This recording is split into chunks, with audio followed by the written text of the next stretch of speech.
السلام عليكم ورحمة الله وبركاته. الحمد لله رب العالمين والصلاة والسلام على أشرف المرسلين وعلى آله وأصحابه وأزواجه وذرياته وأهل بيته أجمعين.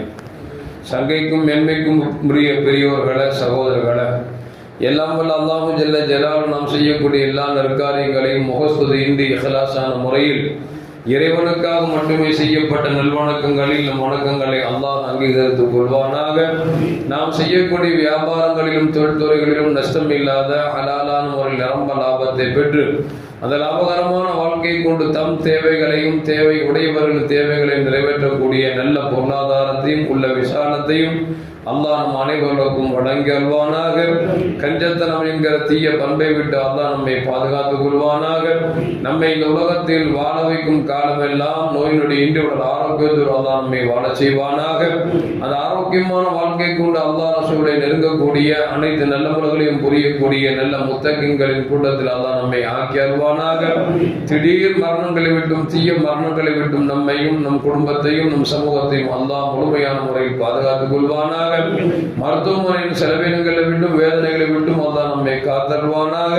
நம்மில் யாரெல்லாம் நோயால் பாதிக்கப்பட்டு வீடே கதி என்றும் ஆஸ்பத்திரியை கதி என்றும் அல்லல் பட்டும் அவதியுற்றும் இருக்கிறார்களோ அத்தனை மக்களுக்கும் வெகு விரைவில் நோயை போக்கியுடன் ஆரோக்கியத்தை வழங்குவதோடு அவர்களை கூட அவர் குடும்பத்திற்கும் சமூகத்திற்கும் பலன் தரக்கூடிய மக்களாக ஆக்கியல்வானாக. நாம் இந்த உலகத்தில் வாழ்ந்து மறைகிற நேரத்தில் லா இலாஹ இல்லல்லாஹ் முஹம்மது ரசூலுல்லாஹ் என்ற கலிமாவை மொழிந்து ஜன்னத்துல் ஃபிர்தௌஸை கண்ணால் கண்டு அகமகிழ்ந்து சிரித்தவனமா மரணிக்கக்கூடிய நல்வாக்கியம் பெற்ற மக்களில் அல்லாஹ் நம்மை ஆக்கி அல்வானாக. மரணித்தும் மரணிக்காத இறைநேசன் கூட்டத்தில் அல்லாஹ் நம்மை ஆக்கி அல்வானாக. நாளை மறுமையிலே மாணவி முஹம்மது ரசூலுல்லாஹி ஸல்லல்லாஹு அலைஹி வஸல்லம் அவர்களின் திருக்கரங்களால் ஹவுதுல் கௌசர் என்கிற தடாகத்தில் நீர் பருகி அன்னாரின் ஷஃபாத்தை பெற்று அன்னாரின் கரம்பிடித்து ஜன்னத்துல் ஃபிர்தௌஸ் என்ற உயர்ந்த சொர்க்கத்தில் அவர்களோடு அல்லாஹ் நம்மை சங்கமிக்க செய்வானாக. எல்லாவற்றுக்கும் மேலாக இறை அன்பை பெற்று இறைவனை பார்த்து பரவசம் அடையக்கூடிய அவருடைய லிகாவையும் ரிதாவையும் பெற்ற மக்களில் அல்லாஹ் நம்மை ஆக்கி அருள்வானாக. அருமையான மூமின்களே, காலையில் ஒரு செய்தி ஒன்றை படித்தேன்.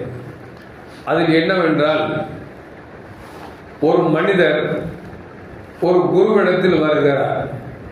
வந்து கேட்டாரு, குருவே, உங்களுக்கு யார் குருவாக இருந்தார் அப்படிங்கிறது சொல்லுங்க அப்படின்னு கேட்டார். ஏன்னா நீங்க நல்ல மனிதராக வாழ்கிறீர்கள், இறைவனுக்கு பிடித்தவனாக வாழ்ந்து கொண்டிருக்கிறீர்கள், உங்களை போன்று நானும் மாற வேண்டும். எனவே உங்களை பக்குவப்படுத்தியவர்களை உங்களுக்கு யார் குருவோ அவர்களை எனக்கு காட்டித்தாருங்கள் என்று கேட்டார். குரு சொன்னாரு, போய் இப்போ வந்து கேட்கிறியாடா, நானே சாவர தருவாயில் இருந்துட்டு இருக்கிறேன், இப்போ போய் கேட்குறீங்க, முன்னாடி வந்திருக்க கூடாதா அப்படின்னு கேட்குறாரு. அந்த சிஷியன் கேட்டான், இல்லையா, இப்போ நீங்கள் சாகலை உயிரோடு தான் இருக்கிறீங்க, பேசுறீங்கல்ல, நீங்கள் வந்து காத்து வாங்குறீங்களா இல்லையா, இன்னும் சாவலை நீங்கள் சொல்லிடுங்க அப்படிங்கிறார். இப்போ குரு சொன்னார், எனக்கு ஆயிரக்கணக்கான குருமார்கள் இருக்காங்க, யாரை பற்றி உங்கள்கிட்ட சொல்றது, அது இந்த நேரத்தில் வந்திருக்கியா அப்படின்னு அவன் சொன்னான், நீங்கள் ஆளு இன்னார் இன்னார் அப்படின்னு சொல்லி விவரம்லாம் சொல்ல வேண்டாம், அந்த பேரை மட்டும் சொல்லுங்க அப்படின்னா. குரு சொன்னாரு, எனக்கு ஆயிரக்கணக்கான பேர் இருக்கப்பா, சொல்றதுக்குள்ள நான் செத்து போயிருவேனே, அதனால எல்லாருடைய பேர் சொல்லல, ஒரு 3 குரு மட்டும் சொல்றேன் அப்படின்னாரு. நல்லதா போச்சு அப்படின்ட்டு அவன் கேட்டான், 3 பேரையாவது சொல்லுங்களேன் நீங்க சாவறதுக்குள்ள அப்படின்னா. அவருக்கு சொன்னாரு, 3 பேர் ஒண்ணும் இல்லப்பா, முதல்ல ஒரு திருடன் அப்படின்னாரு, 2வது ஒரு நாய் அப்படின்னாரு, 3வது ஒரு குழந்தை அப்படின்னாரு. நான் திருட உங்களுக்கு குருவா, எப்படி குரு அப்படின்னு கேட்டான். ஒரு குரு சொன்னாரு, நான் பாலைவனத்தில் நடந்து போயிட்டே இருந்தேன், வழி தெரியாம நான் காணாமல் போயிட்டேன், என்னுடைய ஊருக்கு போகணும், ரூட்டை தேடு எங்க போனாலும் திருப்பி ஒரே இடத்துல விடுது. அப்ப நான் ஒரு இடத்துல பார்க்கிறேன், இரவு நேரம், அந்த நேரத்தில் எல்லோரும் தூங்கிட்டாங்க, எல்லா கடைகளும் அடைக்கப்பட்டுருச்சு, வீடுகளும் இல்லை, மனித நடமாட்டமே இல்லை, ஒரே ஒரு திருடன் மட்டும் வீட்டுக்குள்ள போறதுக்கு ஓட்ட போட்டுட்டு இருந்தான். அவன்கிட்ட போய் கேட்டான், அப்பா படுக்க இடம் இல்லப்பா, கொஞ்சம் படுக்க இடம் வேணும், ரொம்ப நாளா நடந்துட்டு இருக்கிறேன், எனக்கு எப்படியாவது அடைக்கலம் தருவியா அப்படின்னு கேட்ட உடனே அந்த திருட்டை ஏறிட்டு பார்த்து சொன்னா, உங்களை பார்த்த ஒரு நல்ல மனுஷன் மாதிரி இருக்கீங்களே, நான் ஒரு திருடன் ஆச்சு என்கிட்ட வந்து கேட்குறீங்களே, இங்க வந்து நான் திருட வந்த இடத்துல உங்களுக்கு தங்க இடம் தர முடியாது, வேணா ஒன்று சொல்றேன், வீடு பக்கத்தில் இருக்குது, நீங்க வந்து தங்கலாம்னு தங்கிக்கலாம் அப்படின்னு குரு யோசிக்கிறார்.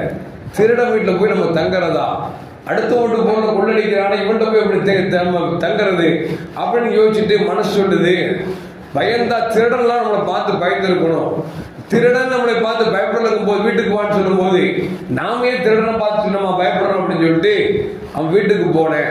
என்னை தங்க வச்சான். ஒரு நாள் இல்லை, 2 நாள் இல்லை, மாத கணக்கில் தங்கியிருந்தேன். இப்போ டெய்லி அவன் திருட போகும்போதான் சொல்லுவான், ஐயா நான் இன்னைக்கு தொழிலுக்கு போறேன், கடவுள்கிட்ட வேண்டிக்குங்க எனக்கு ஏதாவது கிடைக்கணும் அப்படிம்பான்.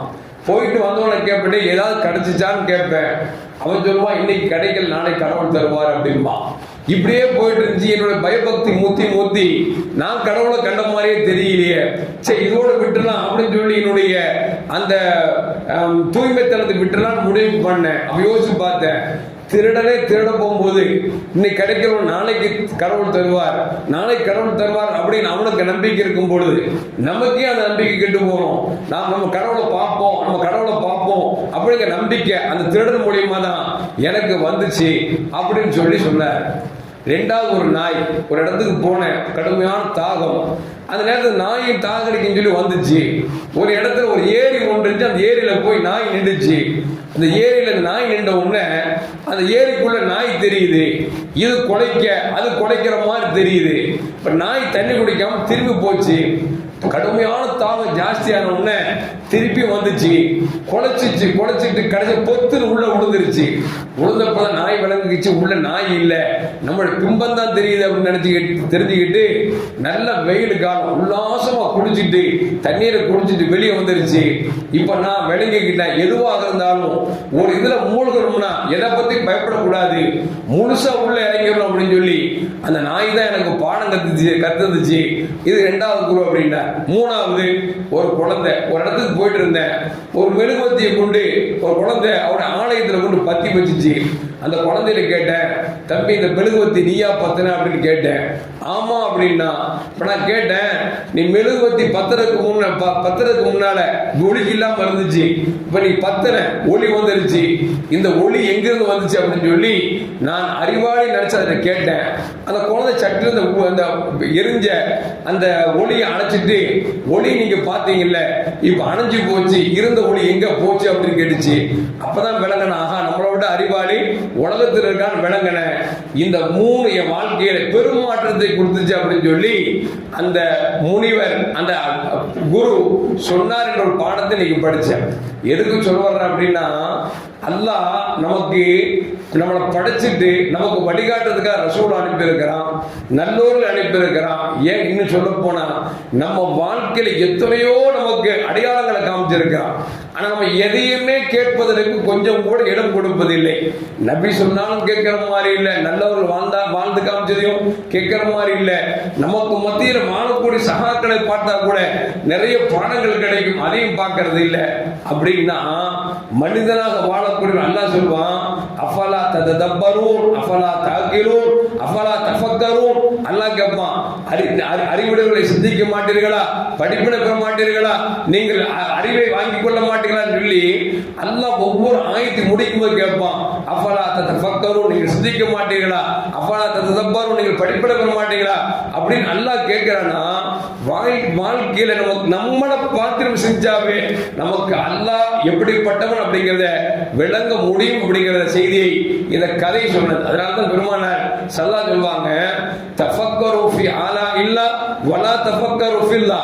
அல்லாஹ்வுடைய படைப்பட்டாளர்கள் அல்லாஹ் வச்சிருக்கிறான், அவங்கள பத்தி சிந்திங்க, அல்லாஹ் பத்தி சிந்திக்காதீங்க அப்படின்னு சொல்லி கண்மணி முஹம்மது ரசூலுல்லாஹி ஸல்லல்லாஹு அலைஹி சொல்வாங்க. இன்னொரு ஹதீஸ் சொல்வாங்க, தஃபக்கரு ஃபி ஹல்கில்லா வலா தஃபக்கரு ஃபில்லா.